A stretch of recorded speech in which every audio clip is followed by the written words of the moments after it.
tayo. Rinig.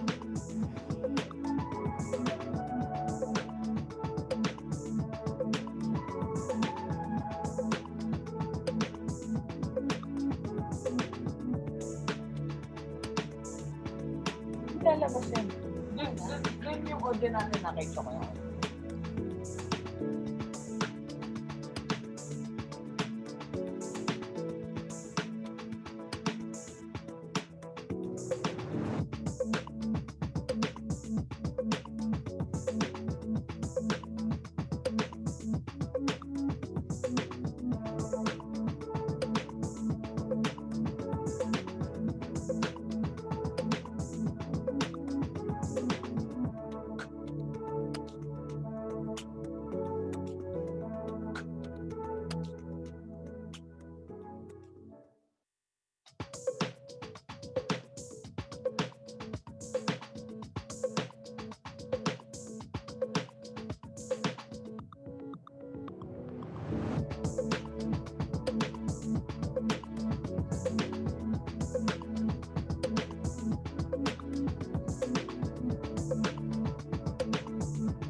When I grow up, will there still be birds, turtles, or whale sharks?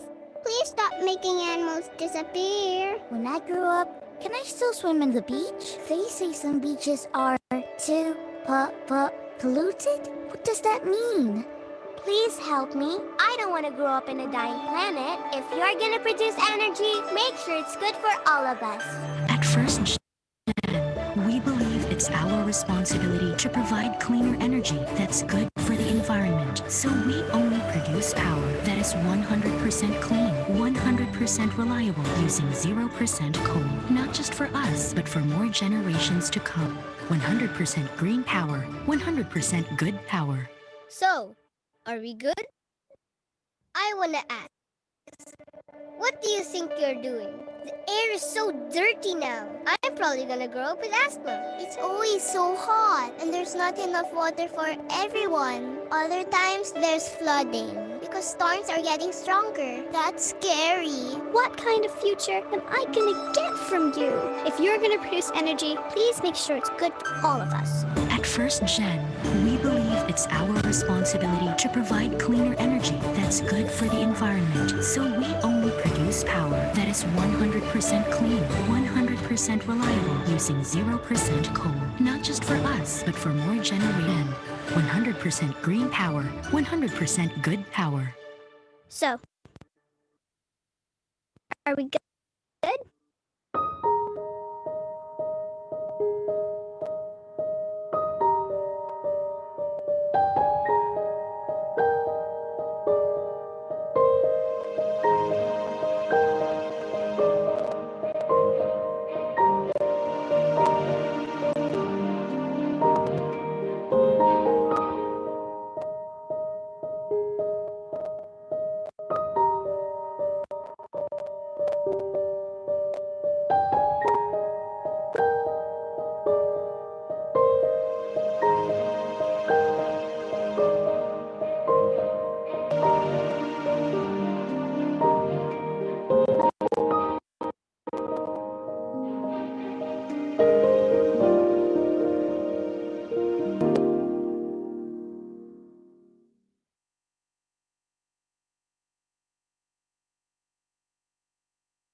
Energy.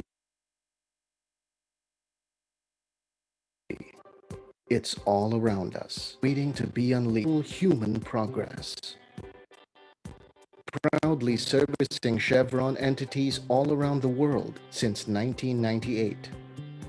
We are the first regional operators in the Philippines, guiding the energy of the world. We are Chevron Holdings Incorporated. At Chevron, we develop the energy that improves lives and powers the world. Chevron, we deliver results the right way all the time. Today, we are one of the most admired energy companies in the world. We work with the best and brightest minds. Every team is a diverse mix of talent and tenacity. Collaborating as a team is what leads us to success and allows us to build relationships. At Chevron, We give credit where credit is due. Chevron has a culture of rewards and recognition for outstanding behavior and accomplishments. Safety, health, and wellness. We are committed to providing programs in all these areas to help balance work and personal needs. For a decade is knowing how Chevron values work-life balance.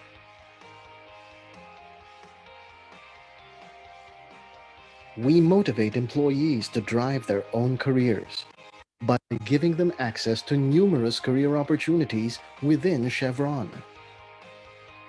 I truly believe that Chevron is an organization that can take me to greater heights. We enable Chevron's integrated global businesses through our reliable and efficient operations. We embrace the Chevron way and focus on getting results the right way. The energy Of the world, We are Chevron Holdings.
At Eastern Communications, we believe in a strong and personal connection. In prioritizing both our high-tech and our high-touch solutions, we bring back the human connection in the ever-expanding industry of information and communications technology. In doing so, we've amassed a wide array of various solutions designed to not only improve our clients' businesses, but to also create seamless experiences for their own customers. Every business activity in order to maintain its day-to-day processes. These are only some of the many solutions and services that Eastern Communications has established over the years for our many partners. And while we still have a long way to go, you can be sure that Eastern Communications will continue to be your partner and take you from where you are now to where you want to go. Together, we can all finish strong for our tomorrow.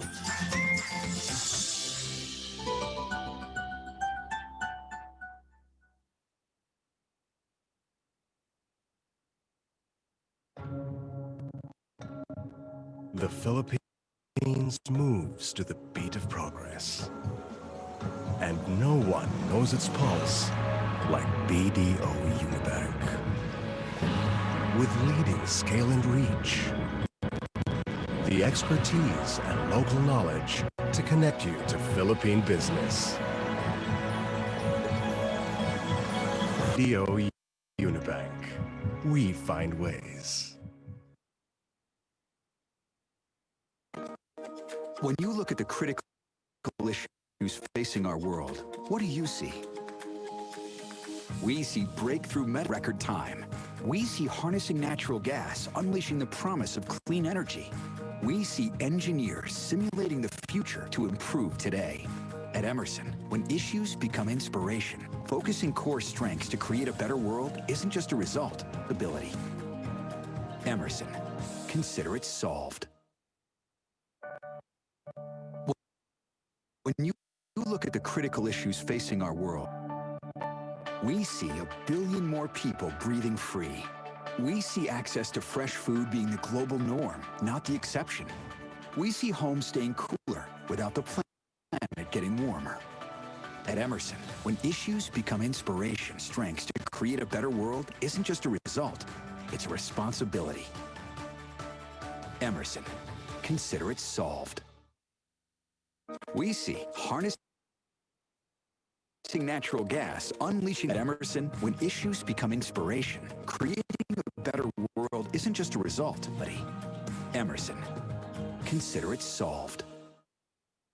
We see engineers simulating the future to improve today.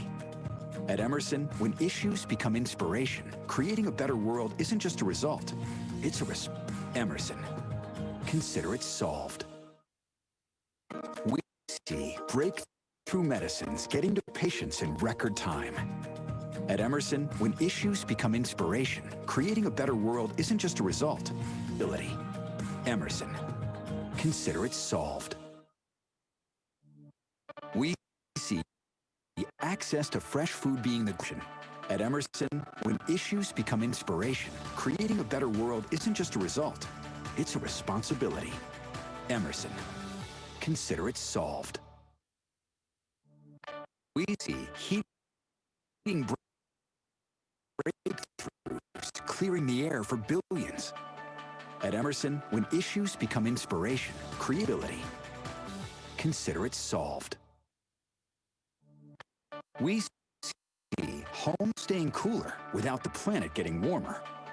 At Emerson, when issues become inspiration, creating a better world isn't just a result, it's a Emerson, consider it solved.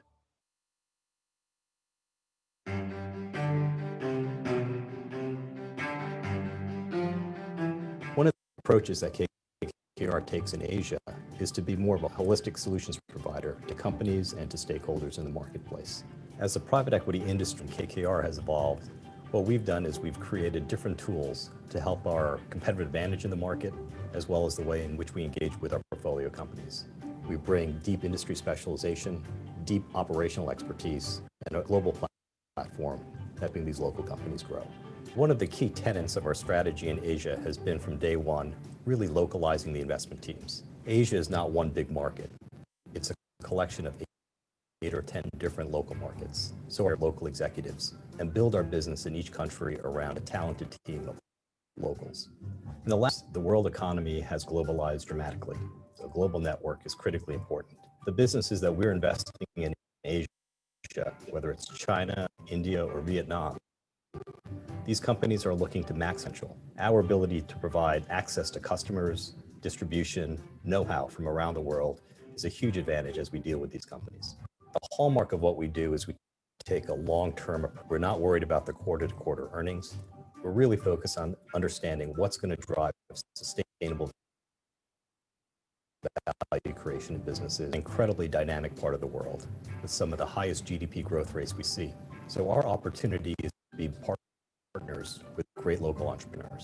Investment themes in Asia really revolve around the domestic consumption trends. You have around 60% of the global population living in Asia today. Some incredibly interesting demographics in Southeast Asia revolving around the growing middle class, rising disposable incomes, and consumer power. In that context, when you think of industries like consumer products, retail, and healthcare, there are significant opportunities for investment. But equity has always been around providing solutions to our partners. So our core business is really providing capital teams and industry-leading franchises to help them really think about the long-term opportunity.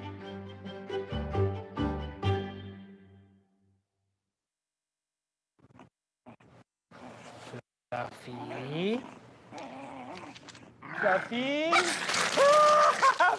Good thing you can now view your bills online. Sign up for paperless billing today.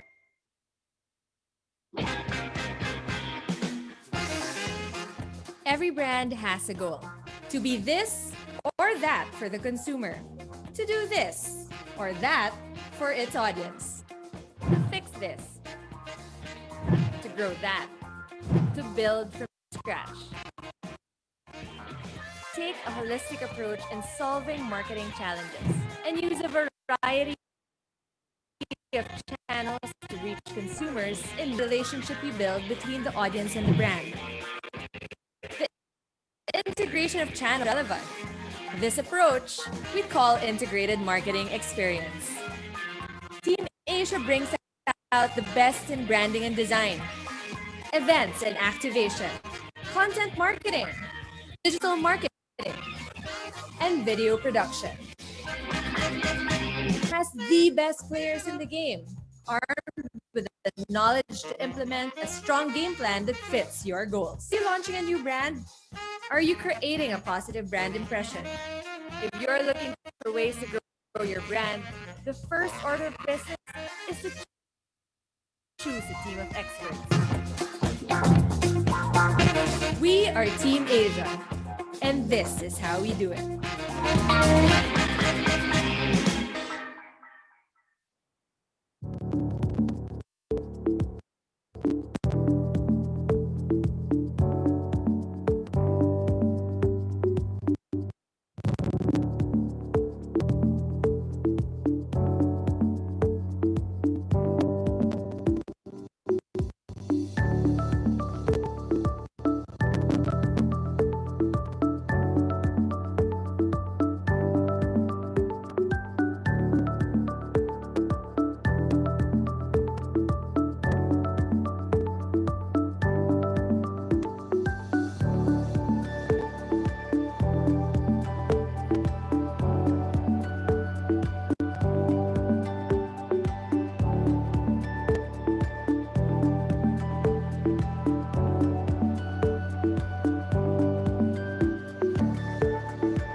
We have a lot of plans. Ang dami namin expansion plan. Tapos merong pandemic. Pero na-realize namin na we have to continue. I really felt that na yung solution namin is something na kakailanganin ng mga MSMEs. Alam namin mahirapan sila. Kasi nakita namin sa data na maraming Filipino MSMEs is focus lang locally. Yung pinakamerkado nila, dito lang sila nagbebenta sa Pilipinas. At yung channel nila, the way they sell in physical store. Tapos dito lang locally sa Pilipinas. So nung nag-lockdown, alam namin na wala silang bebentahan. Their business will stop.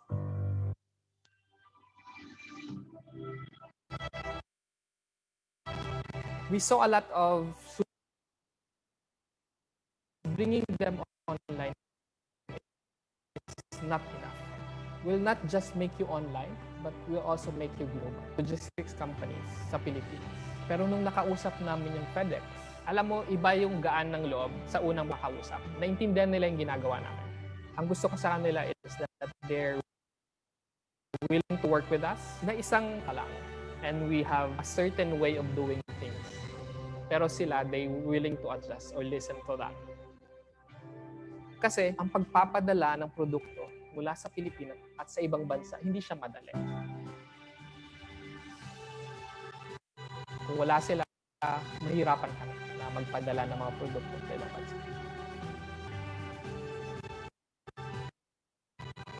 I'm proud of our Filipino products. I'm proud of Filipino entrepreneurs who continually makes them.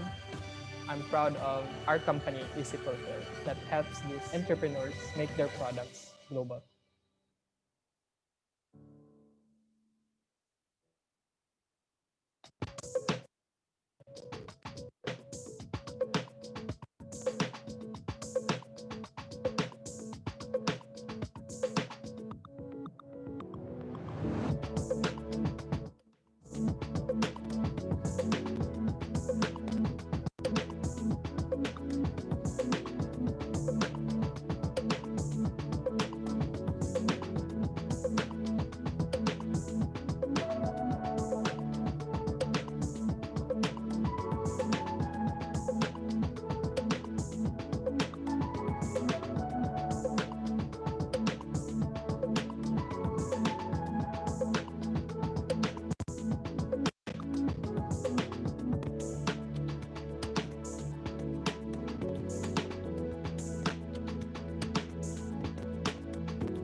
Forum 2020. We trust that your lunch was enjoyable and that you were able to watch some of the midday breakout sessions. And now to introduce our guest speaker for this afternoon, let us welcome the President of the Australia-New Zealand Chamber of Commerce, Mr. Daniel Alexander. Thanks, Manette. Ladies and gentlemen, distinguished participants and guests, welcome back to our plenary session. We had a great morning and an excellent morning program, interesting midday breakout activities, and promise you more this afternoon as we host guests from Congress to discuss legislation. As Manette said, my name's Dan Alexander. I'm the President of the Australia-New Zealand Chamber of Commerce. The theme for our forum is foreign investment in the post-pandemic Philippines. Our speakers and panelists have shared valuable analysis and recommendations that should support pathways to the Philippines attracting a much larger share of the more than $155 billion poured into Southeast Asia in 2019. That year, net FDI for the Philippines was only $5 billion or 3.2% of the total for ASEAN. Vietnam received $16 billion in 2019, more than 10% of the ASEAN total, and 3 times that of the Philippines. Recent developments in vaccine and new medicines and new methods for treating patients are brightening prospects for our lives to begin to return to a new normal next year. And this is good news. But the economy has suffered a terrible blow that stopped growth, which now seems unlikely until 2022 to return to its level at the end of 2019. For the economy, that means 2 whole years of lost growth. Per capita income will be lower by 2022 because the population's continued to grow. In our press conference yesterday, the JFC announced a target of 50 billion more foreign direct investment and 3 million more jobs by 2030. This assumes reforms the government makes will lead to doubling the levels of FDI in 2019 and 2020. And the JFC firmly believes that this is only possible with some critical reforms being made. The Congress is a vital partner to any campaign for more FDI, since reforms require legislative action. We are honoured and privileged today to have a very special guest speaker who has prepared a recorded message. He is no less than the Honourable Speaker of the House of Representatives of the Philippines, Lord Alan J. Velasco. While this is our first meeting with the Speaker, we hope to meet again soon along with our Philippine business group partners to discuss how we can collaborate and pass a common business and economic legislative agenda in 2021. Speaker Velasco became the 27th Speaker just recently on October 13th. He represents the Lone District of Marinduque. We congratulate Speaker Velasco and look forward to working with him on legislation reform. Marinduque is known as the heart of the Philippines because both of its heart-shaped and being in the center or the geographic center of the Philippine archipelago. I've not yet had the chance to visit the province, but I do look forward to trying to visit one day during the Easter Festival. The Speaker is a lawyer by training and served as the Marinduque Provincial Administrator and in the Supreme Court. In Congress, he chaired committee where we have interacted with him on such reform bills as the Natural Gas Industry Act and the Electric Vehicles and Charging Stations Act. Today, after his speech, we will discuss legislation with a distinguished panel who are all leaders on investment, taxes, and trade policies. It is now my great pleasure to invite Speaker Velasco to our virtual stage for his message.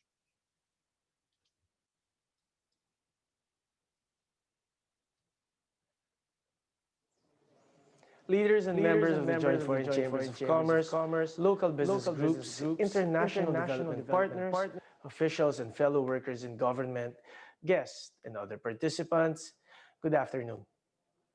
It is an honor to address you all in this 9th Arangkada Philippines Forum, Foreign Investment in the Post-Pandemic Philippines. You have rightfully chosen a theme that imparts hope and confidence, even as it prompts prudence and caution. I've heard a number of metaphors for the pandemic, but I think we should just call it by its name and look at it full on its face.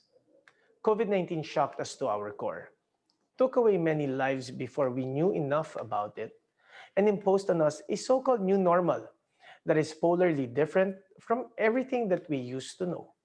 Still, with no nonsense review and sufficient introspection, we are now somewhat able to make sense of this great puzzle. Thus, we can reasonably coexist with the virus and perhaps even look forward to a COVID-free future. But I am getting ahead of the story. Right now, it is incumbent upon all of us, the decision makers most especially, to face the challenges of the economy's vulnerabilities. I refer to the systemic weaknesses that were exposed and highlighted by the COVID-19 crisis and the spate of natural calamities that hit us. Even before the pandemic, we already recognize certain fundamental and structural weaknesses that beset our economy. These are a weak investment climate, underperformance of the agricultural and manufacturing sectors, a large infrastructure gap, inadequate quality of and access to education and health services, and the high level of income inequality. These weaknesses are the very reasons why, in the face of the pandemic, we were unable to respond in a timely and appropriate manner. The pandemic not only severely impacted on the health of the citizenry, but also its economic and social well-being. But as a Chinese proverb, every crisis, there is opportunity. Indeed, the word crisis is written in Chinese with two brushstrokes. One stands for danger and the other, opportunity. We have long recognized the systemic and structural weaknesses that beset us. They have become so familiar that we take them almost as givens. Still, we do not lack for ideas and proposals with which to address them. Even before I assumed the speakership, I had already 61 legislative measures that address these challenges. Many of these measures, such as the National Land Use Act and rationalization of fiscal incentives, for instance, were filed in previous Congresses, some even extending back to the 9th Congress. As we can glean from the past, it is not easy to push for the adoption of these structural reforms, no matter how sound they may be and how game-changing they can potentially be. These reforms demand significant changes in the way we do things, and they can be fraught with uncertainty in the short term. They can have far-reaching sectors of society. Sometimes two groups can be affected in opposite ways. Trade-offs are not uncommon, and sacrifices may be demanded at the level of the individual. Understandably, there is strong reluctance in pursuing these reforms. Notwithstanding, one opportunity that the COVID-19 crisis had made us realize is that although many changes are inevitable and may actually be forced upon us, we can still undertake many substantial and meaningful changes ourselves. If we initiate action, we can better manage strategies, plans, and specific measures, thereby upping the chances of beneficial outcomes. For decades now, we have been very dependent on our OFWs. The remittances are a vital source of foreign exchange that allow our industries to import the raw materials they need. Many Filipino families rely on these remittances for basic survival and the education of their children. With the pandemic, huge numbers of OFWs were forced to return home. They were the first to get laid off because foreign countries needed to take care of their own workers first. Would it not have been better if, in the first place, our workers did not have to go abroad to find quality employment? Unfortunately, one of the most crippling structural weaknesses in our economy, that is the underperformance of our agriculture and manufacturing sectors, did not make this possible. Agriculture and manufacturing should be major sources of employment for our people, but they are not. We sorely need investments in these sectors, massive and sufficient to generate and sustain employment. To this I add friendly foreign investments with their technologies and access to international markets can securely buttress agriculture and industry. Investments, sustainable investments, employment, quality employment. These are what we need to improve the lives of our people. Thus, I am in full support of the various legislative proposals, notably those espoused by the joint foreign and Philippine business groups, for the relaxation of our laws to make them more friendly to foreign investments. These include amendments to the Public Service Act, the Retail Trade Act, and the Foreign Investment Act. I am happy to note that we have already passed these important measures at the House of Representatives and have transmitted them to the Senate for its corresponding action. I am also open to amendments towards relaxing the very restrictive provisions of our Constitution on foreign capital. Maybe we don't have enough time for it anymore this 18th Congress, as there are many other equally important matters that we need to attend to. Notwithstanding, this overdue constitutional amendment should be tackled and addressed with finality in the next Congress. To attract investments and subsequently improve the quality of employment in our country, we need to put our house in order. This is a first order condition. We have to address the bottlenecks that hinder the efficient operation of our industries and the flow of capital and resources to the sectors that need them the most and where they are assured of the highest returns. This is another area where the legislative advocacies of the Joint Foreign Chambers of Commerce, the Philippine business groups, and my legislative priorities have many points in common. These measures include the Rural Agricultural and Fisheries Development Financing System Act, or the Agri-Agra Law amendments that we have already approved on third reading, the Coconut Trust Fund Bill, the National Land Use Act, the Build, Operate, Transfer Law amendments, and the Contractors License Law amendments.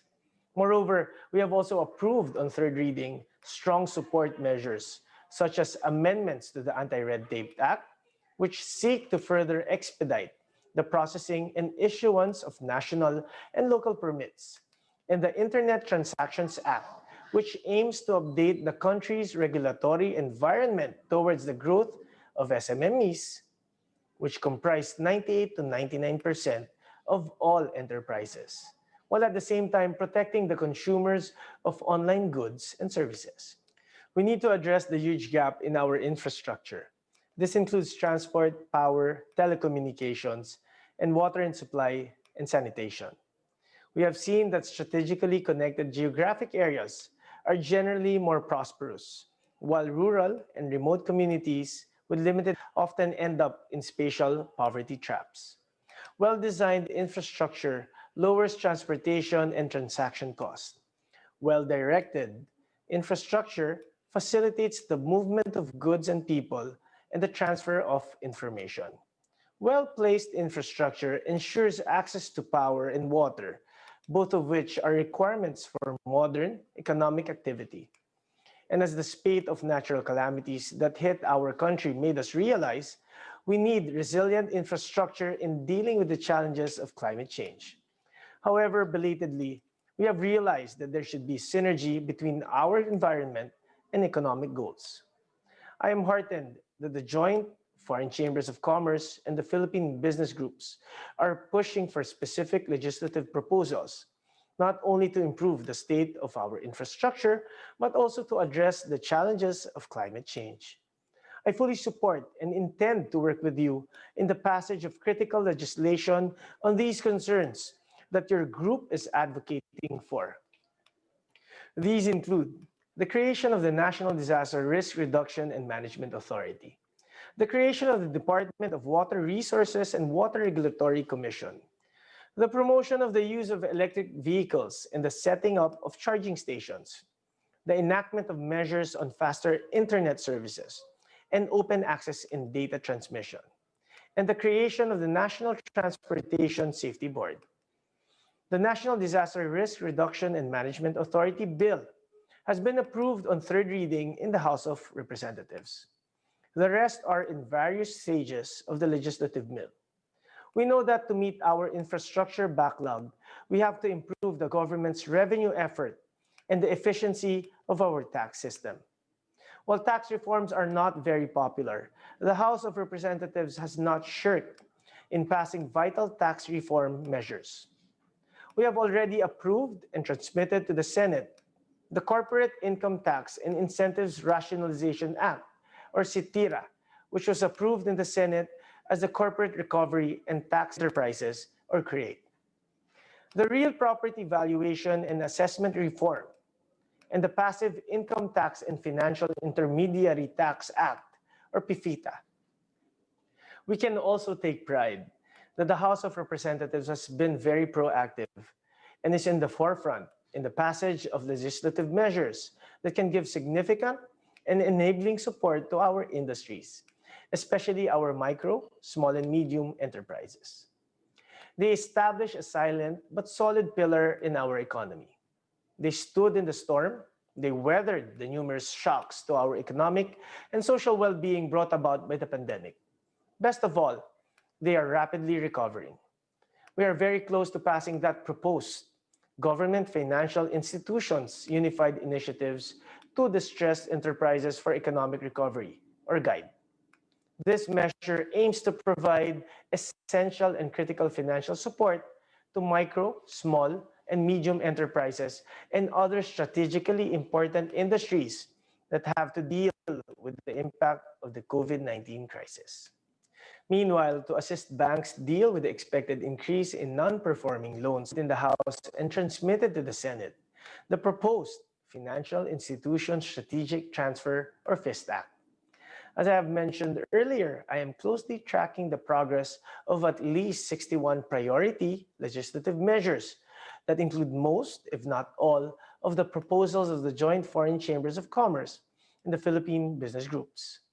While we can take pride in the number of bills that we have passed in the House of Representatives, I know only too well that these will not matter in the lives of our people unless they get enacted into law and are correctly and effectively implemented. When I assumed the speakership of the House, my first order of business was necessarily the passage of the 2021 national budget. Close to its heels, however, was to arrange a meeting between the leaders of the House of Representatives and the Senate to update one another on our respective legislative agenda and map out strategies for harmonizing them and ensuring their swift enactment. We had our first meeting last November 5, and we agreed to continually work together. In every crisis, there is opportunity. What a crisis it has been and still is. But there is the opportunity to create yet another new normal for the Filipino people and you, our longtime partners, a new normal of strength and resilience in our economic structures and institutions, and a new normal of enhanced, sustainable, and mutually beneficial collaboration. I commend the leaders and members of the Joint Foreign Chambers of Commerce and the Philippine business groups for convening this forum. Let us buckle down to work, let us collaborate, and let us meet again soon. To the Speaker of the House of Representatives, Representative Lord Alan Velasco, for honoring the 9th Arangkada Philippines Forum with that message. Indeed, we look forward to having all of those bills passed for the country's shared prosperity. At this point, I'd like to call back Mr. Daniel Alexander to introduce our panelists for the last panel for today, entitled Legislative Priorities for the Post-Pandemic Philippines. Thanks, Manette. And before we do, ladies and gentlemen, please join me once again in expressing our sincere thanks to the Speaker of the House of Representatives of the Philippines, Lord Alan J. Velasco. We greatly appreciate the Speaker sharing with us his plans for the 18th Congress, and we look forward to working with the Congress to accomplish important business and economic reforms that support economic recovery, improvement to the country's investment climate, and just as importantly, create more jobs. Panel 6 is titled Legislative Priorities for the Post-Pandemic Philippines. We've heard from Speaker Velasco and are now pleased to hear from several congressional leaders who have done the heavy lifting in Congress when it comes to investment, trade, and tax policies. First of all, I'll introduce the ladies of the House. So first is Representative Stella Quimbo, who represents the 2nd District of Marikina City. Recently, she was appointed as Deputy Minority Leader of the House. Representative Quimbo, we commiserate with you on the tragic floods that afflicted your constituents recently with the most recent typhoon. Representative Quimbo is new to politics, but not new to economics. She has taught economics at the University of Philippines before being named a commissioner to the Philippine Competition Commission by President Aquino. She's devoted herself this year largely to shaping the COVID economic stimulus and is the co-chair of the Economic Stimulus Response Package of the Defeat COVID-19 Ad Hoc Committee. Ma'am, we welcome seeing you again, and thank you again for last year's excellent speech at the Arangkada Forum. Next is Representative Sharon Garin, representative of the AAMBIS OWA party list, ensuring improvement of the lives of the marginalised farmers. She's a veteran legislator serving since 2010 and has authored numerous bills. She was the first party list representative appointed Deputy Speaker. As Economic Affairs Committee Chair, Congresswoman Garin guided through the House amendments to the Public Services Act and the Foreign Investments Act. And currently, she's also the chair of the Economic Stimulus Response Package of the Defeat COVID-19 Ad Hoc Committee. And we thank you for getting the PSA amendments and the FIA amendments approved by the House last year. And last is, of course, Senator Ralph Recto, who is the current Senate pro tempore, which is the second highest ranking official in the Senate. He has a wealth of experience pursuing economic reforms in both the legislative and the executive branches, having served 3 terms as the representative of the 4th District of Batangas in the House and 3 terms as Senator, where he chaired committees on the Ways and Means and the Trade and Industry, among others, and has also served as the Director General of NEDA. During the recently completed deliberation of the CREATE Bill, he has been a staunch advocate of supporting fiscal incentives for existing and new investors in export industries that preserve the country's competitiveness, and also successfully advocated to reduce CIT to 20% for all but the class of large corporations. He also championed the ease of doing business in the last Congress. Our panel moderator today is Attorney Elaine Collado, who heads the Philippine office of the leading Southeast Asia regional government relations firm, Vrinas and Partners, and has previously worked in both the House and the Senate. With that, I'll now hand over to you, Elaine. Thank you, Daniel, to our audience and to the honorable panel members, Senator Recto, Congresswoman Kimbo, and Congresswoman Garin. Good afternoon. Before we move into our discussions, our panelists have prepared brief opening remarks or presentations. Perhaps we can start off with Senator Recto, then followed by Congresswoman Kimbo, and then Congresswoman Garin. Senator Recto, please go ahead. Ladies first. Ladies first.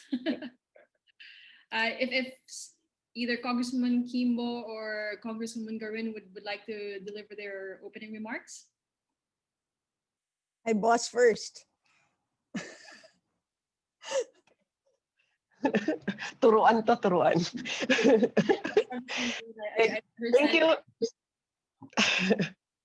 Thank you. Thank you for the privilege of being one of the speakers today, and also it is an honor to be among you and also with such brilliant legislators we have today, namely the person I want to be when I grow up, Senator Recto. Stella Kimbo, the dealing on economist, one of the best in the country. So it's an honor. And Lara, you want to start? We've been, as previously mentioned already, we've been pushing for whatever agenda this group has been working on. And it's quite, as I understand, the target in I think in 5 years to have like 5 billion foreign direct investments in the Philippines, generating 5 million jobs. and hopefully working together with you and also the rest of the private sector, the business sector, as well as the legislative and the executive. I think it is very probable. COVID or no COVID, I think as long as we work together, then our foreign direct investment targets will be attainable. Let's next slide, Lara. As mentioned earlier already by the speaker, we have several economic measures that are already that has been discussed by the speaker already. But I'll just go to those that I have been involved in and also that are more of a priority of Congress. Next one, Lara. Unfortunately, we are one of the least recipients of foreign direct investments. It's a combination of everything, not just by law, the laws and everything, but it's also the different circumstances. Unfortunately, we are still lagging behind our neighbors, but I think with the legislative agenda of the current Congress as well as the executive, I think we can reach our targets. Next, Lara. So we have the Public Service Act, the amendments of the Foreign Investment Acts, the CREATE, Legal Trade Liberalization Act, and CMTA as well. There's some amendments there. Next one, Lara. Okay, for the Public Service Act, the basic changes that we have introduced in the Public Service Act, because it's a bill enacted back, I think, about 1930s, I think. So it is the definition of the public utility defined under this amendment. I think the public utilities, which under the Constitution is only 40% foreign investment. There's a constitutional limitation. So, but then the definition of public utility is still based on on a law that was enacted about more than 50 years ago. So we are updating it because, for example, telephones or telecommunications, or before it used to be public utility, because as aptly taught to me by Stella Kimbo, there should be a natural monopoly in public utility. And now we have mobile services, we have landlines, we even have internet. So there's no natural monopoly anymore. So we are redefining it, and basically what the resultantly, if Senator Recto agrees, eventually, there will be only the water and electricity or energy that will be confined with the 40/60 limitation. And that will open numerous kinds of businesses, from transportation, telecommunications, and all other businesses, as long as it's not limited by the Constitution. So next one, Lara. Amendments to the Foreign Investments Act. This basically I think the thrust of the group was to lower the number of employees to 10. I think before it was quite it wasn't commensurate to the minimum investment, the number of employees, and now we have adjusted that. Next one. And then the CREATE. This is the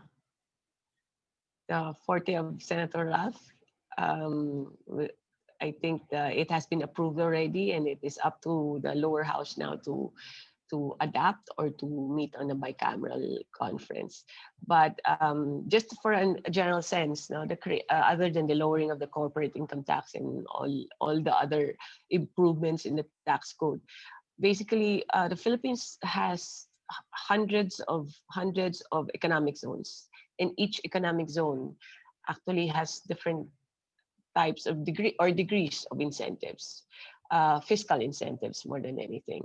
So as per the findings of DOF, for every peso, it's basically our investment. The government invests in all these investments. For every peso that we invest, whenever we give incentives to these companies that are within the economic zones or any regime that gets incentives, for every peso that we give away, it's the government basically receives less than 1 peso. I think it's 0.9 90 centavos for every peso. So at bottom line is it's not effective and how we have done our incentives. So it is not to eliminate or to remove all incentives, is to rationalize the fiscal incentives that the government provides. So this has been very contentious, but I think it's in the right direction. If properly implemented, then it will definitely deliver huge benefits to the country and to the business community. Next one, Lara. Retail trade liberalization, it's about lowering to 200,000 the, if I'm not mistaken, it's 200,000 the minimum paid up capital. I think per investor, I think we have lowered it to 500,000 pesos, if I'm not mistaken. And will open up. Will have a huge impact on the retail trade in the Philippines, but it can also open up the economy as well as deliver more jobs, generation of jobs, and also strengthen the local production as well. Next one, Lara. For the CMTA, this one I have actually dedicated half my life on CMTA. On the first passage, this was something that I wrote on back like 5 years ago, and since 5 years ago there has been proposals to change.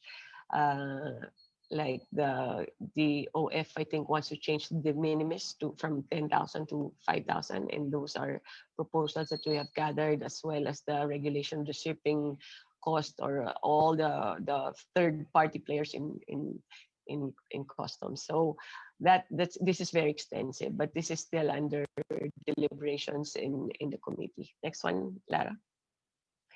Now, second to the last would be the digitalization of the economic. Economically, I think this is the best way to go. This is where we were going already before COVID and with COVID, but COVID just pushed it to happen earlier, and I think it's time for us to transform our economy, as well as how we conduct business, as well as how we perform as a on each and every government institution or local government unit. There's the National Digital Transformation Act, Digital Philippines Act, Internet Transactions Act, and Digital Economy Taxation Act.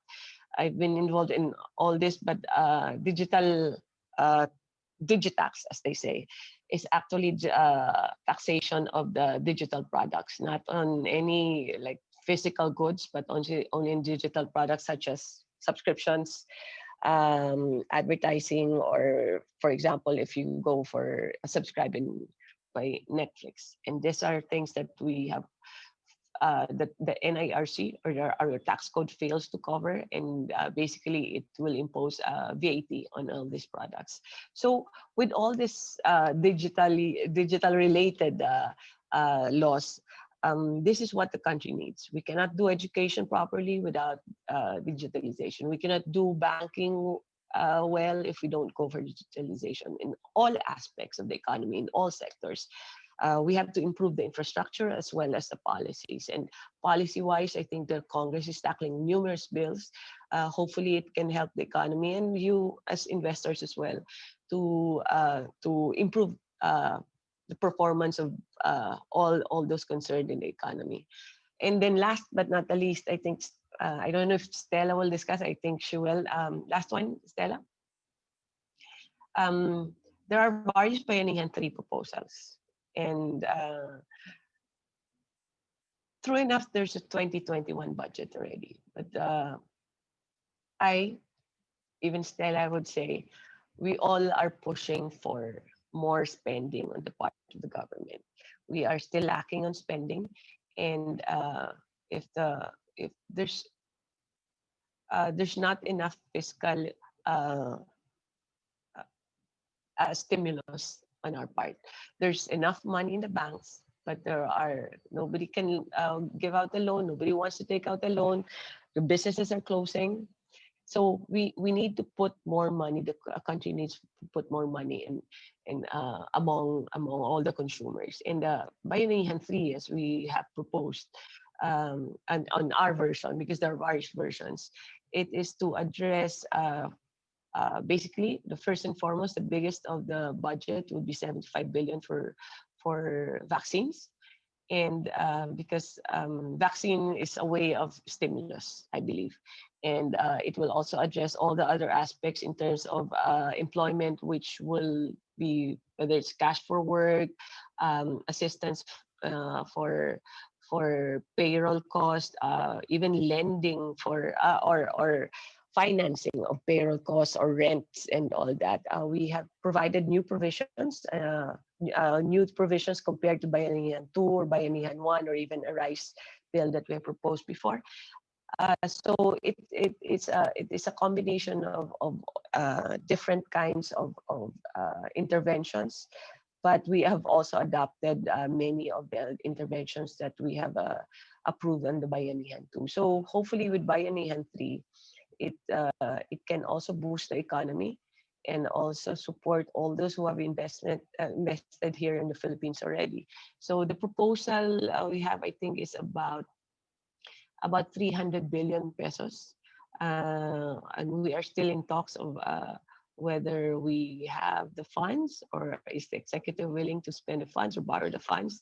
But this is still in progress. We have had a meeting already and in the committee, and hopefully, I think the speaker is very supportive of this, and this is just up to whether the funds are available or not. So basically, for Congress, we are in tune with the foreign direct investment targets that we have, and it is quite a slow pace, but this is what we get in the Philippines. We have always supported all the priority legislations that your group has. It's actually in tune with what our priority in Congress in the lower house is. And it has been a fantastic collaboration with you and our in Congress, and I hope we continue on, and we are slowly improving, and hopefully we can still do more, no, in 2021. So so thank you very much, and maraming salamat. Thank you, Congresswoman Garin. May I now call on Congresswoman Stella Kimbo to give her opening remarks. Thanks, Elaine. I'm gonna start where Kong Sharon ended. So Kong Sharon actually gave an excellent description of the forest, so to speak. And I want to focus just on one tree, the Bayanihan tree. Okay, but before I do that, of course, good afternoon to everyone. Hello to the genius of the Senate, Senator Ralph, and of course to the beauty and brains of the House of Representatives, Rep. Sharon Garin, and of course, John, and to all of you. Earlier, the mentioned in his speech that there's a need to amend certain laws or perhaps pass new laws to make the business environment friendlier to foreign investments. And I say amen in all caps to that. As an economist, I've been proud to be part of the 18th Congress, which passed several bills that aim to open up the domestic markets and make our business environment more competitive, including making regulations reasonable and predictable. And Rep. Sharon gave a whole list of that. Now, if I may add, in this time of COVID, the most important legislation that will serve to attract foreign investments are those that will do three things. One is control the spread of COVID. The second is to foster the growth of MSMEs. And third, provide built-in mechanisms that make the economy more resilient, especially in the face of disasters. So let me go to the first one. Why would controlling of COVID or controlling of the spread of COVID be relevant to foreign investments? Well, that's it's very intuitive. A foreign firm would certainly not want to set up shop in the country if its employees will only get sick. So this, if that happens, this will mean an added cost of doing business in the Philippines. It will include the cost of COVID treatment, the cost of paid sick leaves, the cost of complying with minimum health standards, and the uncertainty that lockdown can be reimposed if COVID cases spike. Compared to other countries in the ASEAN with whom we compete to attract investments, our relative difficulties in controlling the spread of the virus certainly make us less attractive. Now, secondly, why would supporting MSMEs also serve to attract foreign investments? Of course, MSMEs are an integral part of the ecosystem of large multinationals, particularly in developing countries. Comprising the majority of businesses, MSMEs serve valuable roles along the supply chain, either as customers, as distributors, and retailers. Small firms help facilitate access to untapped or remote markets, such as those in small rural areas. A competitive market with thriving MSMEs also means access to inputs at cheaper costs. But if the COVID shock includes massive closures of MSMEs, then, similar to the effect of a mismanaged COVID situation, our attractiveness to foreign firms can be substantially reduced. In my view, much of the recovery packages, or many of the recovery packages that Congress has produced so far and is currently deliberating on, are somewhat geared towards larger firms. For example, we have the FIST, GUIDE, and the CREATE bills. But on top of these, I think that we also need stimulus measures that cater specifically to smaller firms. Now, lastly, why would foreign firms want a more resilient economy? Well, such an economy would be able to better withstand and quickly bounce back from external shocks like COVID. Again, this will help reduce uncertainty in business operations. With a vulnerable economy, firms will have to self-insure, spending significantly on additional social protection for workers, and eventually also have to share in the cost of rebuilding, since no responsible firm can turn their back on the people who need help. And this has been the case for many firms during the most stringent period of our lockdown. Some of them operated at a loss but this setup is certainly not sustainable. We need to begin legislating longer-term reforms. So for the country to begin its journey towards that path, I, along with Kong Sharon and company, filed a Bayanihan 3 bill. Okay, but of course, our versions are somewhat different. This is my proposal for our next economic recovery package following the Bayanihan 2 bill that will be effective until December 19 of this year. Okay, just a little bit more of background information. Our economy is expected to contract at about 8.5 to 10% this 2020. On top of that, in recent months, we've recently suffered significant losses from typhoons, amounting to almost 100 billion pesos. So all in all, the economy stands to lose about 3.3 trillion pesos in output for the entire 2020. Now, the national budget for 2021 should be a COVID budget, meaning it must have a sufficient COVID response. Yet, only 248 billion pesos worth of programs are lodged in the 2021 budget for COVID response. And this is based on a submission from the DBM.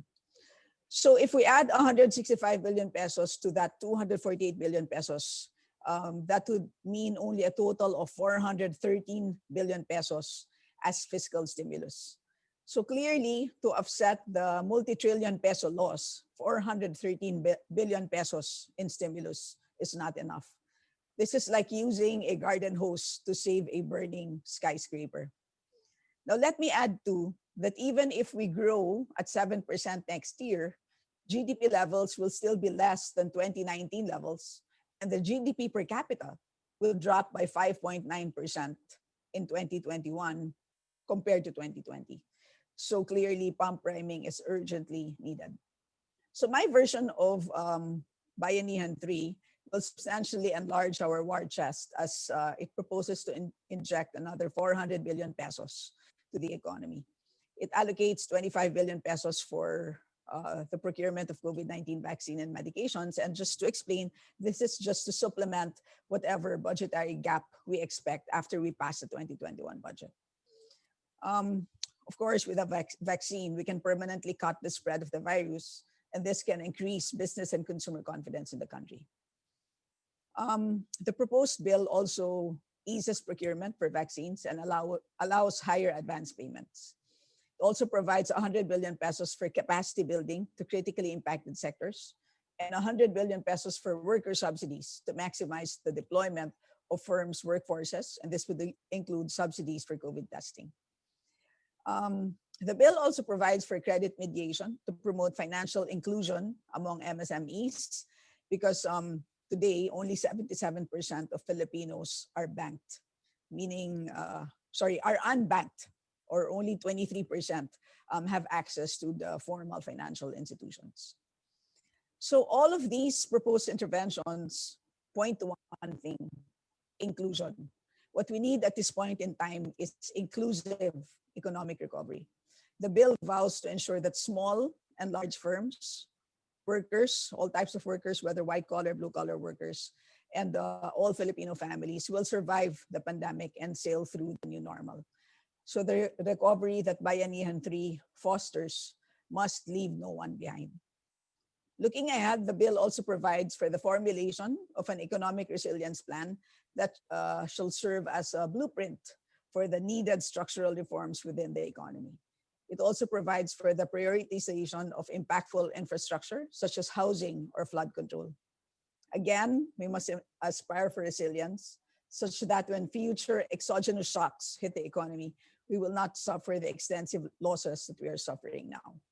So I hope that the Bayanihan 3 gains support not only among members of the House, but also from the business community. I'm also happy that both houses of Congress are working closely together on legislative priorities. I guess this is our own version of Bayanihan. So thank you very much again for this opportunity to speak before you today. Thank you, Congresswoman Kimbo. And finally, can I pass the floor to Senator Recto for his opening remarks before we move into our discussion? Thank you very much. First, good afternoon to everyone, and good afternoon to the two of the three favorite women I have in the House. Both very beautiful and very brainy. And of course, the only one who's not here from the House, who's a lady, would be my wife. So to the three of you. I enjoyed the presentation of Sharon, of course, of Stella. And I'm sure that all of you in the Foreign Chamber are aware of all these bills. As of this year, I've been able to work very closely with Stella and Sharon as far as Bayanihan 3 is concerned. The House and the Senate has passed the budget. I think we will be on time in passing the budget, and many of what Stella mentioned earlier, to make the budget a COVID-free budget or responsive to COVID in 2021, has been included in the Senate version of the budget. I have no doubt that we will be able to pass the budget on time this year. Having said that, we've also passed a very we expect that the House will pass the Senate version as is, to adopt the Senate version. And this afternoon, I will have to leave earlier because we do have one more bicameral conference committee meeting with regard to improving the financial condition for banks, the FISC bill. I think that will be the last that Congress will pass this year. Having said that, I look forward to meeting with the House leadership come January, to be our second meeting with our new Speaker Lord Velasco, to prioritize what measures can be passed next year or the remaining 18 months of Congress. No? So the most important, as mentioned earlier, is that we know that the BSP has done the adequate monetary response. But having said that, it would appear that the banks are still not lending, especially to MSMEs. And why is that? Because there is a lack of demand. No?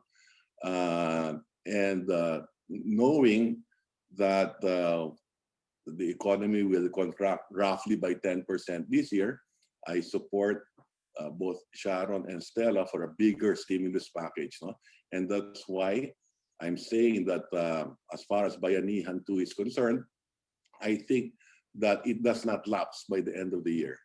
So that interpretation will be good for the executive. They will have more leeway to spend not only the 2021 budget, but also Bayanihan 2. No? of course, the most important is the implementation of the 2021 budget. Right? So roughly about 4.5 trillion.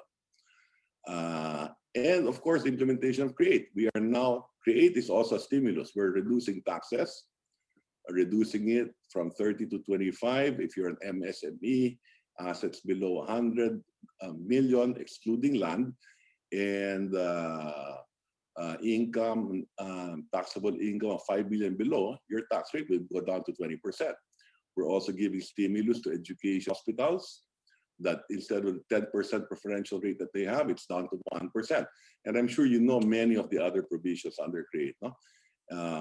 Equally important is that looking forward, we ensured that the Senate version of CREATE would be more attractive to investment, no? To foreign investment, not only in terms of exports, but also in terms of investing domestically, because we do have superior rates there also on the strategic investment priority plan, similar to exports, which would be 5% gross taxation. No? So I'm sure you're aware of that too. Now, moving forward, we know that in the US or in Europe, one of the reasons why you have all this stimulus and printing of money is demand. But Europe and the US has an aging population. And that's why it will be wise to invest in the Philippines. So in the next 10 years, your target of investing about or trying to attract investment of $50 billion in the next 10 years is an average of $5 billion a year. I would expect that we could do more than that. No? Now that we have the fiscal incentives in place, the best that we could do, negotiating with the DOF, we've halved the rate from their 10% to 5%, among others. Considering that we have 110 million population, considering that we have a labor force of 75 million, only 45 million of which are working, there are 30 million more potential workers in our economy, in our society. We have a young population, and the growth drivers for the next decade will be in Southeast Asia, India, China, so to speak. So I think because of the market, the size of our market, the size of Southeast Asia, I have no doubt that many of our foreign chambers of commerce would take a second, third look at the Philippines and ensure that considering we're 110 million population, it's a huge market, that we can surpass the target of $5 billion investments every year for the next 10 years. No? Maybe the future forum, once we've discussed with the leadership of the House, when we decide which of the economic measures presented earlier will be prioritized, then we can discuss some of those elements moving forward. So I guess that's it. If you have any further questions, feel free to ask, and I will try to respond as best as I could. Thank you. Thank you very much, Senator Recto. And yes, we will go into a Q&A discussion, and being conscious of time and that we know that you do have a BICAM to attend, Senator Recto, perhaps we can start off with you.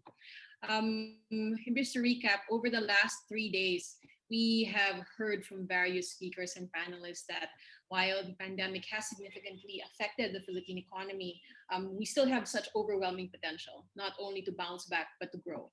And our earlier panel on how the Philippines can remain competitive spoke about the need for a strong competition policy to attract FDI, to stimulate job creation, to drive long-term. The Joint Foreign Chambers, as you've mentioned as well, Senator Recto, has estimated that over the next decade, we can reach $50 billion in investment and 3 million new jobs above the $8.3 billion average of the last 5 years. So that's about, what is it, around 13.3 billion every year. And this includes sectors such as business processing, manufacturing, infrastructure. Yeah. Yes. And finally, we've also heard from our various panelists over the last no prohibition on investment on those 3 areas. Yes. And finally, that the pandemic has accelerated the digital shift for business, for educators, the healthcare sector, for MSMEs. and competitiveness in those sectors are now quite dependent, considering that we have experienced the longest lockdown in the world on consistent, on fast and reliable connectivity. So it's really heartening to hear that many of the economic measures that Congress is prioritizing is quite aligned as well with what the business sector is proposing. I mean, this includes measures such as the Retail Trade Act, the Public Service Act, the Open Access and Data Transmission, and the Faster Internet Services Act. It's heartening to hear that. Suppose we can start off the discussion by looking at, as we move into the last, is around year and a half of the 18th Congress, with the next 13 months arguably being a critical period for passing legislation before the extended recess in the first and second quarter of 2022. Would you be able to share your sense of the progress of these other economic measures over the next year? Would we be able to see some progress on these bills that are on the table? Which one? We have, let's see, to stimulate digital connectivity, we have the Open Access and Data Transmission Act, Faster Internet Service, or even the Public Service Act, which cuts quite a bit of sector. On the first two, how can anyone go against that, right? Okay. But of course, there are many details to all these bills, no? And that has been discussed already.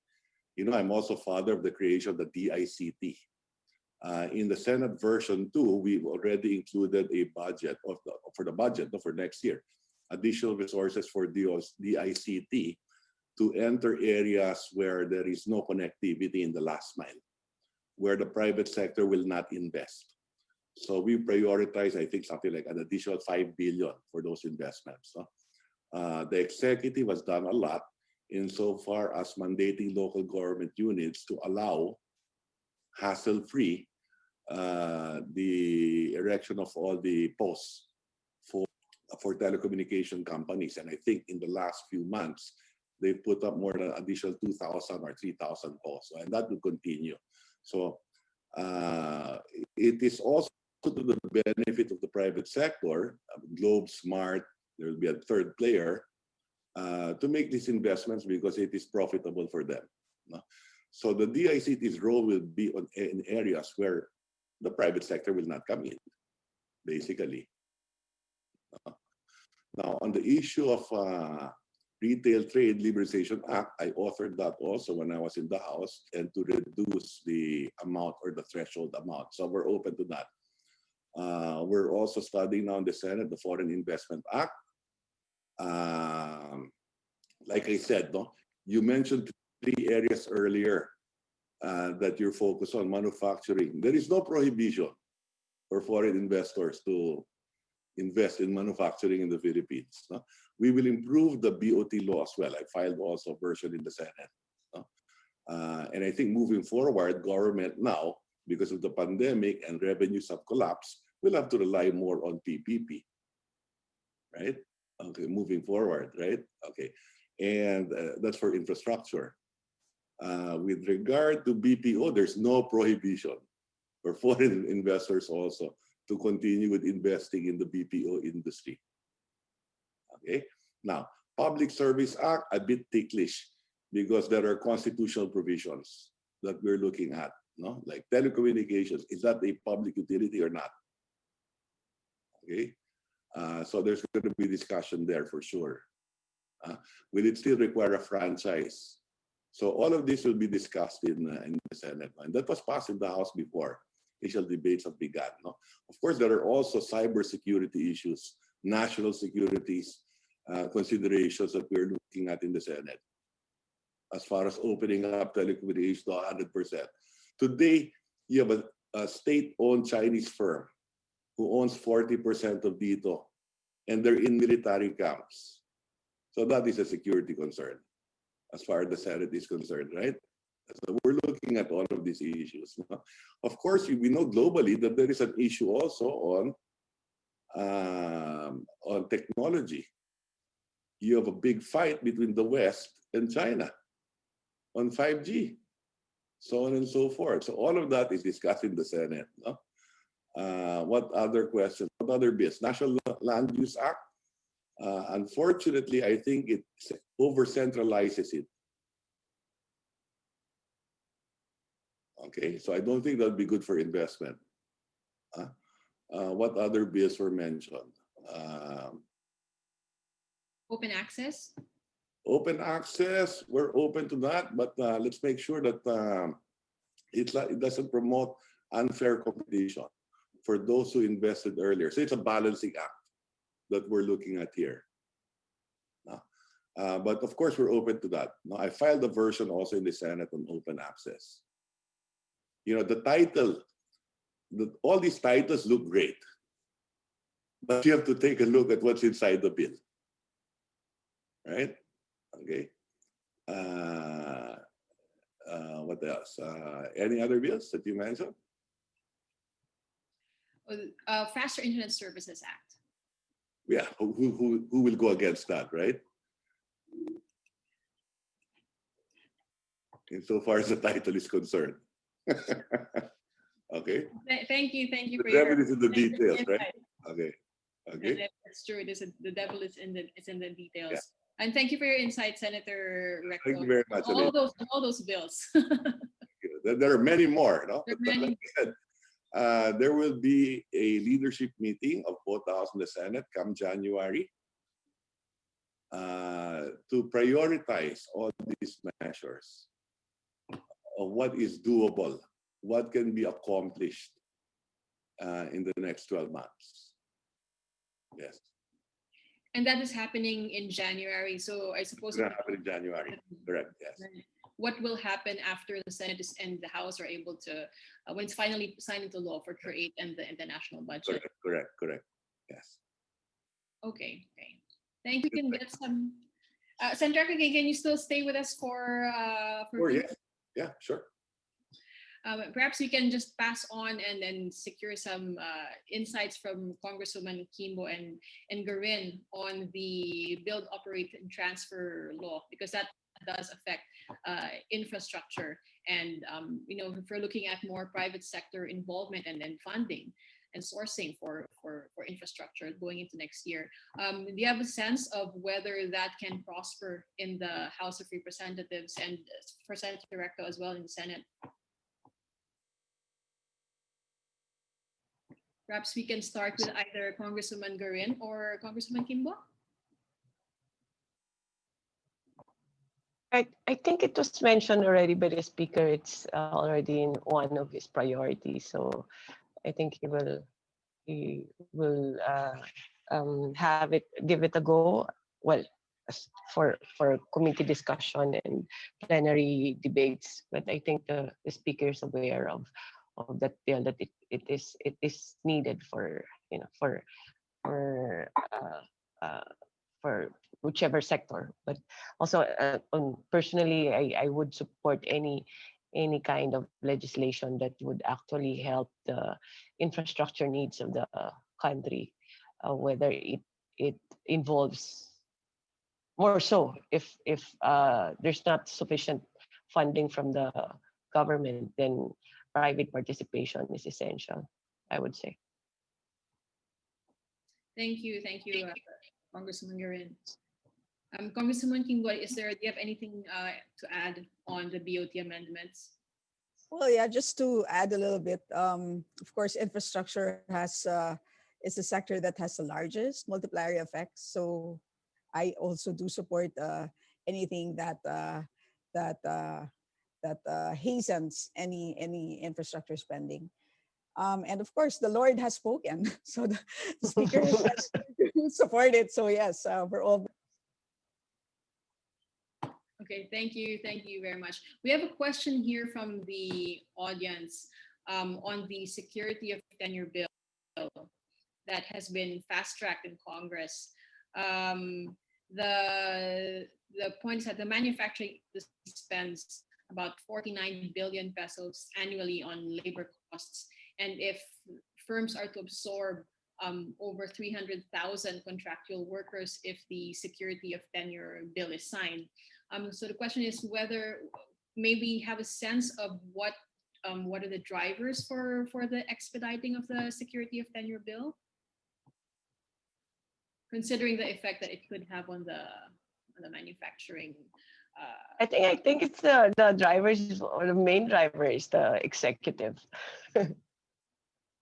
for this bill. So it has been pending in the House for so long, but then there was a um, move from the part of the executive. I don't know if it's still there, but at a certain point it was pushed, and so the interest was revived, and Congress took it up already. My position on that, Elaine, is simple. The government has the most number of contractuals and job orders. So government should not tell the private sector how to do their business if we cannot do our own security of tenure. Okay, fair enough. We have another question from the audience that there is some criticism that government is being cautious in launching stimulus packages. Do you have any comments on this, or do you think that that government is being too cautious in launching the stimulus package? I know Kong Kimbo and Doreen, you spoke about the coming Bayanihan 3 just earlier. So if you have any comments on this question, whether it is too cautious. I think Sharon, Stella, and I are more or less of the same age, but I'm a little bit older, I suppose, but not as old as the Secretary of the Finance Department. So it's also good that we have a conservative Secretary of Finance, right? And naturally, from where he's coming from, he has to be conservative. Like I said, for as long as we're able to spend the budget next year on time, hindi na practice. They've had 4 years of practice already. So basta't ma-obligate at disburse and do not park money with PITC or with other government agencies, get the disbursements out. The private sector will not be investing so much, I suppose, next year, while you still have this uncertainty. So it's the job of the government, no? And that's why I support all these stimulus measures also from the House, including a Bayanihan 3 of additional, 1 or 2% additional spending of GDP. So that would be fine with me. Of course, we're also pushing for the extension of the validity of the 2020 budget. Anything that gives them the executive more leeway to spend more. I think all of us here in this panel, at least in the House and the Senate, are open to that. If I may add. Yes. When Congress passed a rise last June, I think within 24 hours, the executive said it was unfundable. And so at that point in time, sometime in June, perhaps that was a reasonable position, given that there was so much uncertainty. But fast forward to today, knowing that we have so much undisbursed funds. Last October 15, during our budget hearings, DBM said that they had 1.3 trillion pesos undisbursed of the 4.09 2020 budget. So meaning there's still leftover money. If you look at the treasury reports, there's a lot of cash. There's over 1 trillion pesos of cash. And there's a vaccine coming hopefully soon. So somehow we're seeing light at the end of the tunnel. Uncertainty in the past had a lot to do with when the pandemic ends. But now, because of all these good news regarding the development of the vaccine, of course, now the problem is getting the resources for the vaccines and getting the logistics for the vaccines. But more or less, we see light at the end of the tunnel. So I think there is scope for some more aggressive spending behavior. And besides, that's the clamor of pretty much many sectors of society, not only our displaced workers, not only our displaced families that benefited from Ayuda, but business sectors as well. I mean, a lot of businessmen have been postponing their investments because of pronouncements from government, particularly with respect to their willingness to spend. So I think a lot of the low levels of confidence has to do with the too conservative approach of government. But that's just my take. You know, maybe in addition to that, the difference between this economic downturn compared to all the others is that you have very cheap money. Cost of borrowing is very low. Cost of borrowing is very low. No? So might as well do the borrowings as early as today because eventually interest rates will go up. So might as well do it now and spend now and use your credit rating now than not use it at all. Absolutely. Sen, if I may add, having good credit rating, that's so you need your gun to sort of protect you. But now that you're being attacked, you got to use your gun. And you saved enough. I mean, you earned it. Because of all your good work, you have absolutely good credit rating. Now is the time to use it. Use a shotgun or a bazooka. Yes. And perhaps before Senator Recto, before you leave, we can turn our attention to agriculture. So agriculture has been mentioned earlier as a sector that has not received enough or needs more and more support. We have a question here about the rice and corn law amendments bill, which has been filed in the House by Congresswoman Garin, but there is still no counterpart bill in the Senate. But it has been included as a priority measure in the Philippine Development Plan. Do you think that we could see this tackled over the next 12 to 15 months in either house? What bill was it? Congress, the Rice and Corn Law Amendments Bill. I'm not familiar with it. But having said that, I know that in the budget in the Senate, we increased the budget for the Department of Agriculture. Then they still have something like 28 billion under Bayanihan 2, which has not been released. Mm-hmm. Perhaps I'll send you a copy na lang, Senator, so that maybe you want to do the counterpart. Looking forward to it, Sharon. But like corn, for example, we need to develop it because it's it's just for food security, but also for like feeds and all that. Pero we just need to develop that industry. It supports all the other livestock as well as any other livelihood that we have here. It's not just for feeding the Filipinos, but there are several measures as well in terms of agriculture. Like yung Coco Levy Act,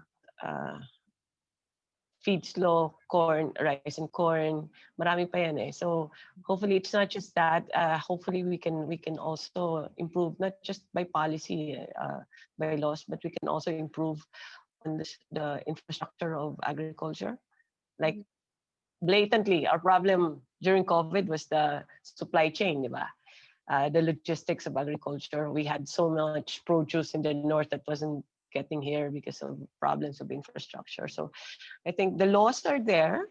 I mean, we could have more, but I think those are in place and we can improve on it. But I think the basic, no matter how beautiful your laws are, but kung the simple fact of getting your produce to the market or to the table is still not intact or complete, then I think we need to prioritize that. And I think the 2021 budget will address with Secretary Dar. Okay. It's heartening to hear, Congresswoman. And just one last question on water. I think water has been a point of discussion. They have a lot of that in Marikina. Oversupply. But on creating as a Department of Water and Water Regulatory Agencies, do you think that's something that the Congress would be able to tackle before the end of the third regular session? Senator Recto, I see you shaking your head. No, I'm the author of that, the Senate. But having said that, considering where we are today, there seems to be no appetite for creating any department in the Senate today because it just adds to administrative costs. and you have no assurance that if we create a new bureaucracy, that things will get better. Budget hearings will lengthen. Yeah, right? Okay, so Pero Senator, Senator, why Tory agency or something like that that will there are consolidate?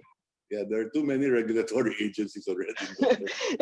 So there should be one single father of the regulation of water. Yeah, but like I said, there are too many, and that's why they were talking about the Department of Water, and I did file a bill before. But I think today in the Senate, I'm just talking about the Senate, there seems to be no appetite for creating any new department. We just created the Department of Housing, and how much is the budget of the Department of Housing? And everything almost goes to what? PS. Or even a Department of National Resilience that they pass in the House. I think the Senate, proper logistic pa lang ang gawin natin kaysa create a new department. So even that, all of that is being frowned upon today in the Senate. I think what we should be talking about is what is the right size of government.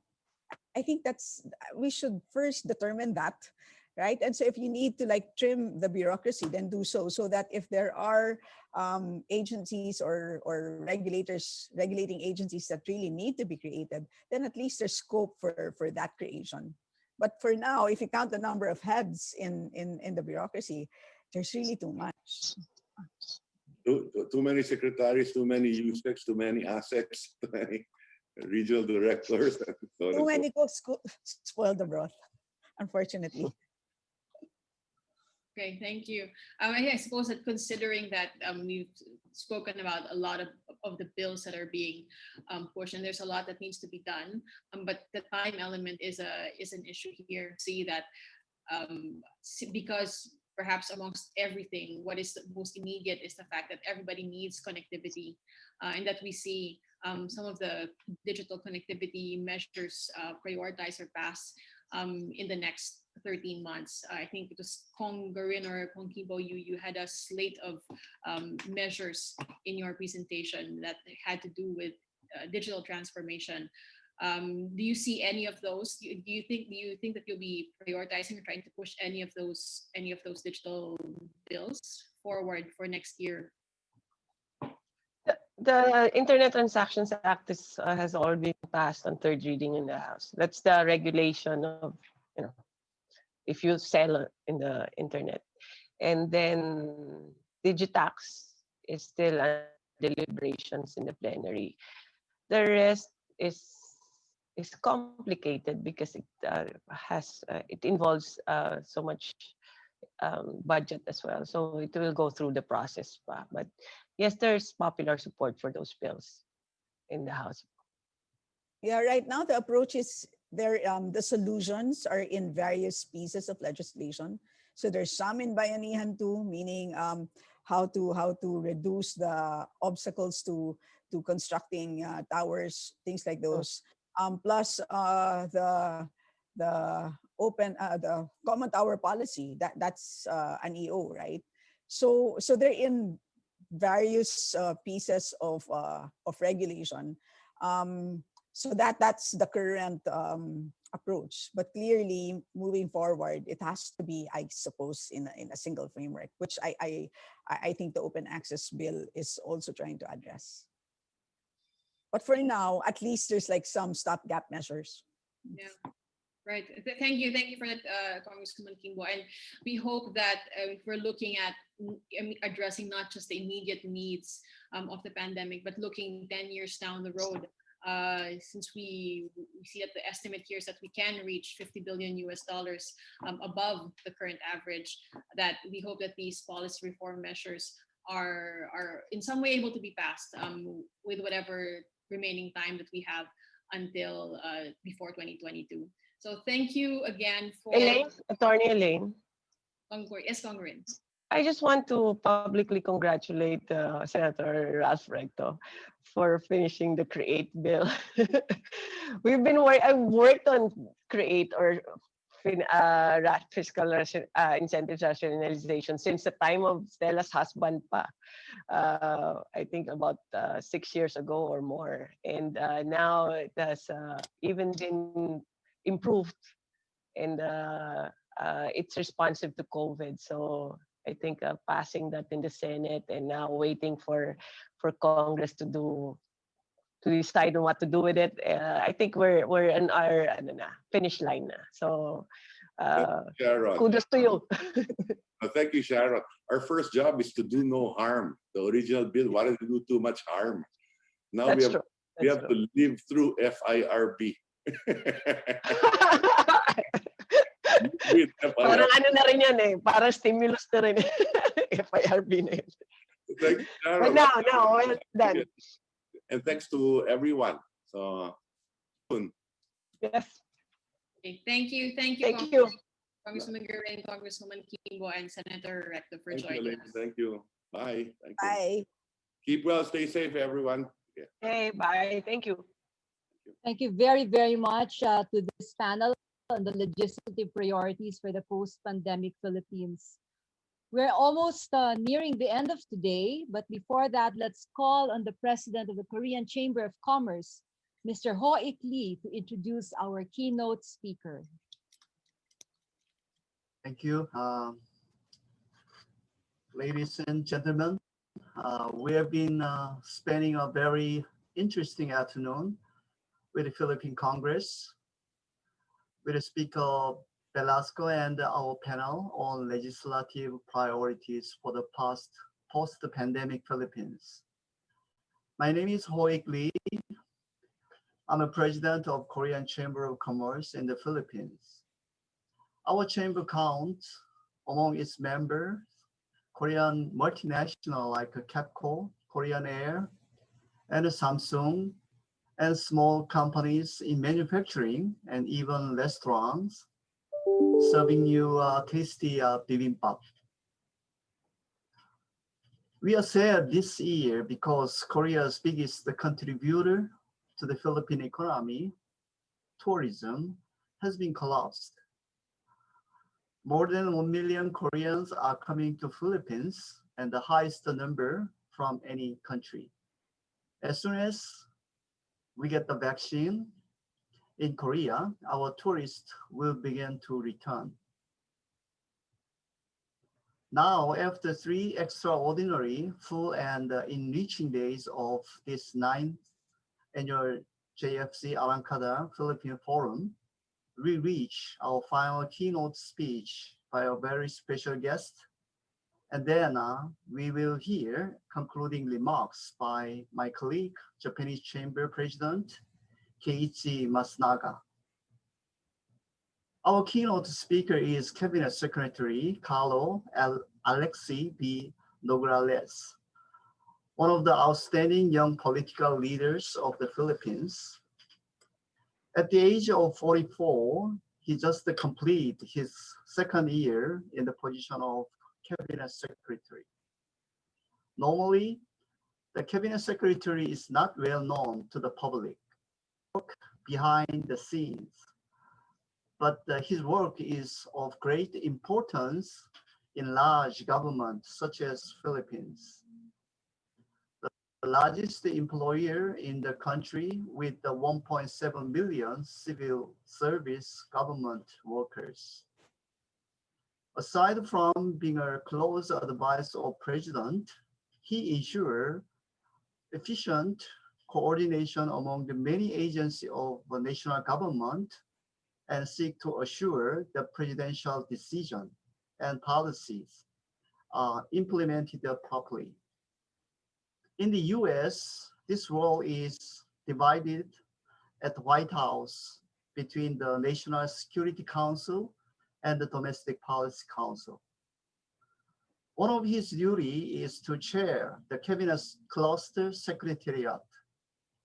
For several decades, the Cabinet has been organized into clusters of the department with similar mandates, such as Economic Development Cluster, Human Development and Poverty Reduction Cluster, Infrastructure Cluster, security, justice, and peace cluster, etc. The secretary and follow up on the work of the department. President Duterte assigned Secretary Nograles additional position of the co-chair of IATF, the Interagency Task Force on Emerging Infectious Diseases, IATF-EID, or simply IATF. In this position, the country began to more familiar with his young leader from Mindanao when he made frequent public briefings on the condition of the virus and quarantine. After earning his new degree at Ateneo, Secretary Nogales practiced law in Davao and worked in the Congress before running for office. From 2010 to 2018, he served 3 terms in House of Representatives, representing the first district of Davao City. In the 16th Congress, he chaired the House of Labor and Employment Committee. And in the 17th Congress, the House Appropriation Committee.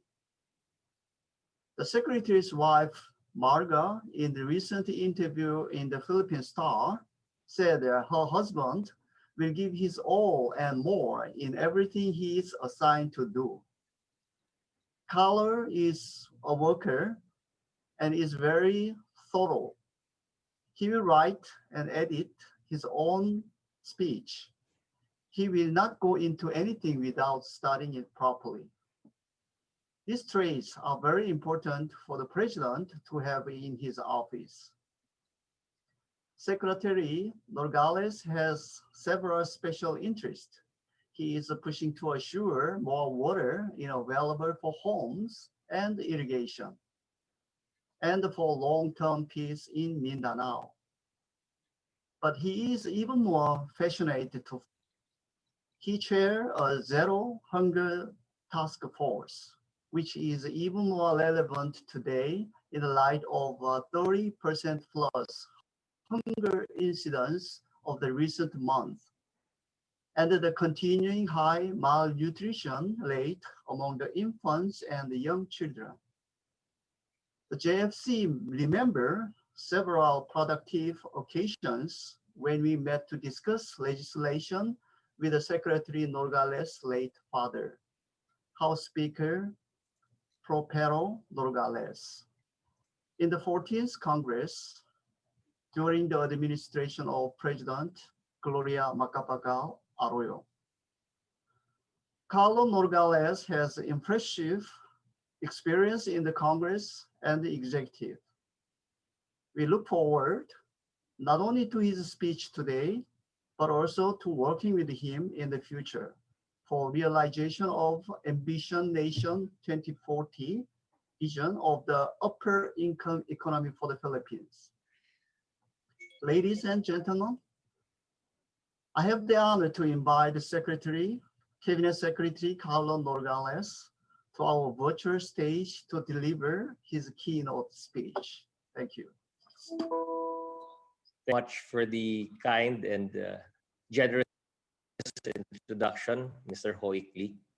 I'd like to express my gratitude to the Joint Foreign Chambers for inviting me in celebration of your 9th anniversary.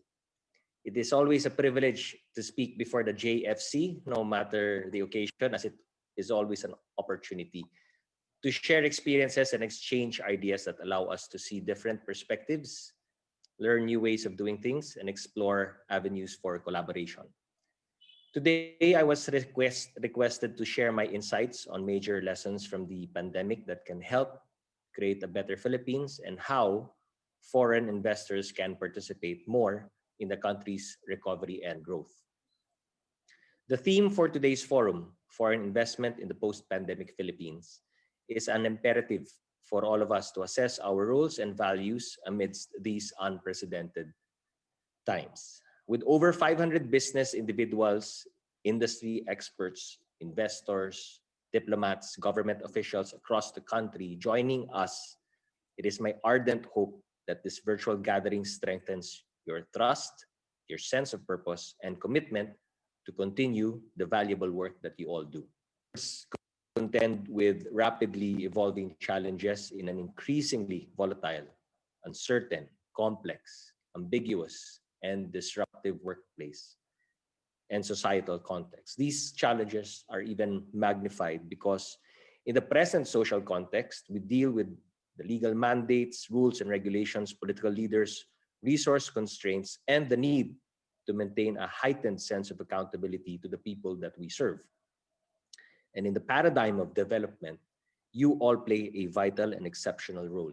Your purpose gives impetus to socio-economic plans and development trusts. You have the capacity to ordain acts or decisions that may be expedient or, on the contrary, detrimental to the people's welfare. Essentially, your presence in the affairs of state can help various government and other non-government entities prescribe paths or directions that are to be undertaken for the attainment of the so-called just welfare. Your sincere intentions and that of your enthusiasm to make a difference and create impacts on thousands of lives is afforded by your quest to improve the lives of the people you serve amidst what the nation faces. And these past few months have taught us many things that have guided the policies we have issued and the directions we have decided to take as we roll with the punches, so to speak, in these pandemic times. Number one, the pandemic taught us that human health, economic well-being, and natural environment are all deeply connected. While it is true that governments and people are coping with the crisis, we now also have a unique and unprecedented opportunity to learn lessons that will better prepare us for the future. It cannot be business as usual. And technology, big data, robotics, artificial intelligence are really the way to go in this new normal. And the crucial role of the private sector, from our COVID-19 response to our rebound and recovery phases, shows that good corporate citizenship practices are much needed to complement government efforts. The idea and practice of corporate sustainability and its financial equivalent, sustainable investing, is now playing an important role in coping with the crisis, affirming once again that values and purpose are the enduring features of resilient organizations. Equally, if not more important, is the fact that corporate sustainability and responsible investing now also serve as counterweights to economic nationalism and protectionism. And in times of crisis, obviously good public governance matters most. We are now in our 9th month since we reported our first local transmission, but we remain vigilant, anticipating and balancing delicately between economic reopening and the safety of everyone. We continue to abide by the observance of health safeguards and have issued policies in support of our most vulnerable sectors to help them cope. We learned our lessons fast and are now able to keep our active cases and our deaths low while keeping the number of our recoveries high, coupled with boosting our testing capacity and increasing our available beds and isolation facilities with available technology and evidence-based studies to help us. We've also begun to slowly reopen our economy and adjust systems to work and thrive and be sustainable in this new normal. The Philippines, as you know, is one of the most dynamic economies in the East Asia Pacific region. With increasing urbanization, a growing middle class, and a large and young population, our economic dynamism is rooted in strong consumer demand, supported by a vibrant labor market and robust remittances. Business activities are buoyant with notable performance in the services sector. Sound economic fundamentals and a globally recognized competitive workforce reinforce our growth momentum, so much so that we've sustained average annual growth of 6.4% between the years 2010 to 2019, from an average of 4.5% between year 2000 to 2009. The country was actually on its way from a lower middle income country with a gross national income per capita of $3,850 in 2019 towards an upper middle income country in the near term. Real economic growth, however, has been challenged by COVID-19, this outbreak, this pandemic, and the strict community quarantine measures that we had to impose to save lives. So we've seen that growth is now projected to contract for full year 2020, driven by significant declines in consumption and investment growth, exacerbated by sharp slowdown in export, tourism, and remittances. But despite the effects of the pandemic, we expect to rebound in 2021 to 2022, assuming a containment of the virus domestically and with more robust domestic activity bolstered by greater consumer confidence and business confidence and public investment momentum, and of course, the accessibility of a vaccine. Obviously, COVID-19 brought new and unique challenges to governments and organizations in every industry around the world. And this task force, or the IATF, for emerging infectious diseases, which I co-chair with the Department of Health Secretary Duque, has required me and its members to go over and beyond the call of duty, with all of us in government stepping up to perform and deliver on top of our regular mandates and functions. And we've realized that leadership is really fundamental to any crisis response. I'd like to share some of our insights on leadership that we've learned.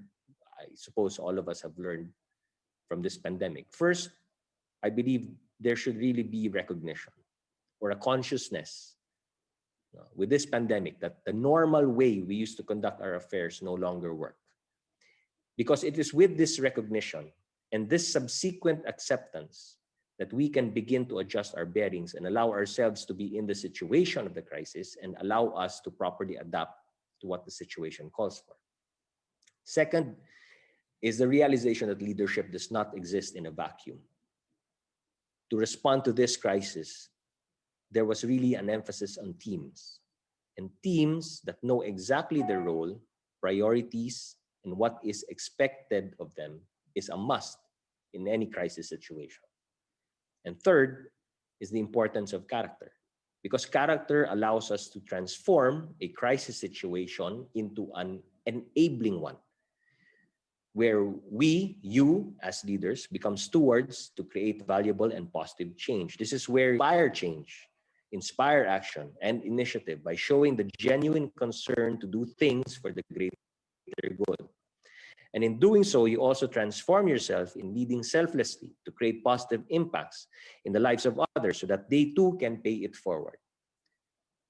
And by taking off from this point, allow me to now share with you a problem that compounds and is compounded by this COVID-19 pandemic, where we, all of us, are invited to be stewards to provide transformative solutions. And I'm here talking about the problem of hunger. The irony of ironies is that despite advances in technology that allow us to produce food for the world's close to 8 billion people, hunger remains one of the biggest and most heart-wrenching problems that the whole entire world confronts. In fact, about 690 million people worldwide go to bed hungry every night. Food is one of the